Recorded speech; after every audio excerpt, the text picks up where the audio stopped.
آپ کام کرتے ہیں تو آپ ممکن ہے مسجد کے امام یا خطیب ہوں، آپ کام کرتے ہیں تو ممکن ہے آپ مدرس یا محتمم ہوں، آپ کام کرتے ہیں تو ممکن ہے آپ خانقاہ کے پیر یا مرشد ہوں، آپ کام کرتے ہیں تو ممکن ہے آپ ایک اسکول کے اندر ٹیچر یا ہیڈ ماسٹر ہوں، آپ کی کوئی بھی حیثیت ہے۔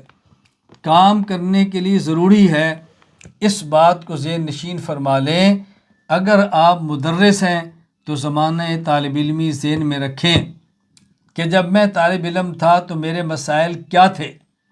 اگر محتمم ہیں تو ذہن میں رکھیں کہ جب مدرس ہے اس کے مسائل کیا ہیں۔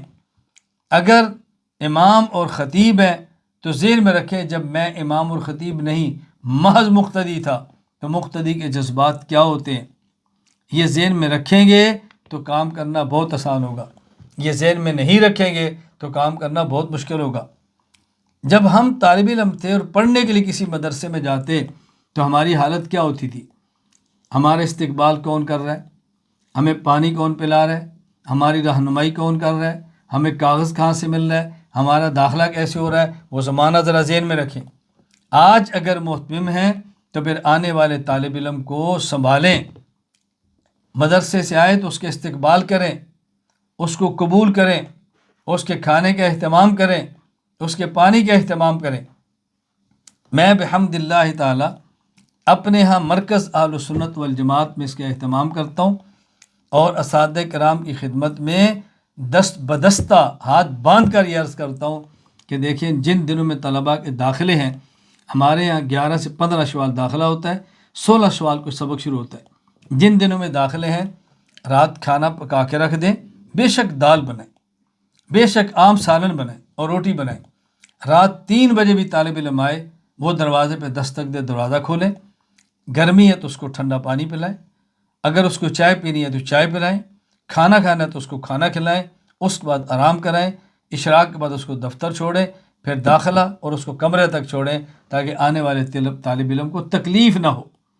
جب ہم طالب علم تھے تو ہمارے مسائل تھے، اگر طالب علم آئے اس کا داخلہ ہوا یا نہیں ہوا، فارم ملا یا نہیں ملا، کھانا اس کا فوراً شروع کر دو۔ کیوں؟ جو طالب علم پڑھنے کے لیے آ گیا، کھانا اس کا حق ہے۔ اس کی انتظار نہ کرو کہ مدرسے میں داخل ہوگا تو ہم کھانا کھلائیں گے، داخلہ نہیں ملے گا تو کھانا نہیں کھلائیں گے۔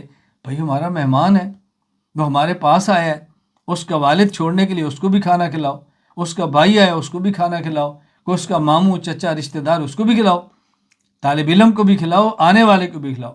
گرمی ہے ٹھنڈا پانی دو، سردی ہے اس کو چائے پلاؤ، ان کا انتظام کرو، وہ ہمارے مہمان ہیں۔ اور یہ جو ہم طلباء کرام کے بارے میں کہتے ہیں، یہ اللہ کے رسول صلی اللہ علیہ وسلم کے مہمان ہیں۔ میں مرکز میں اپنے اساتذہ سے کہتا ہوں، دیکھیں میں ملک سے باہر ہوں، اگر کوئی میرا مہمان آئے اور آپ اس کو سنبھالیں یہ سمجھ کر کہ استاد جی کا مہمان ہے، مجھے پتہ چلے تو میں کتنا خوش ہوں گا۔ تو جب اللہ اور اللہ کے رسول صلی اللہ علیہ وسلم کے مہمان کو سنبھالیں گے اس بنیاد پر اللہ اور اللہ کے رسول کا مہمان ہے، بتاؤ اللہ کے رسول کتنے خوش ہوں گے۔ میرے مہمان کو آپ نے نہ سنبھالا، آپ نے اس کی تذلیل کی، بے اکرامی کی، مجھے پتہ چلا مجھے کتنا دکھ ہوگا۔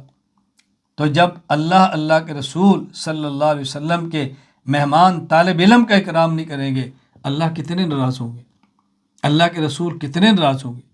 کیا ہم طالب علم کو اللہ کے رسول صلی اللہ علیہ وسلم کے مہمان صرف سالانہ جلسے پر کہتے ہیں، لوگوں سے معاونت کے لیے، اموال کے لیے، چندے کے لیے؟ یہ مجھے اور آپ کو غور کرنا ہے۔ محتمم ہیں زمانہ طالب علمی ذہن میں رکھیں، مدرس ہیں زمانہ طالب علمی ذہن میں رکھیں، تو پھر دیکھیں کہ طالب علم سے محبت کیسے ہے، طالب علم سے شفقت کیسے ہے،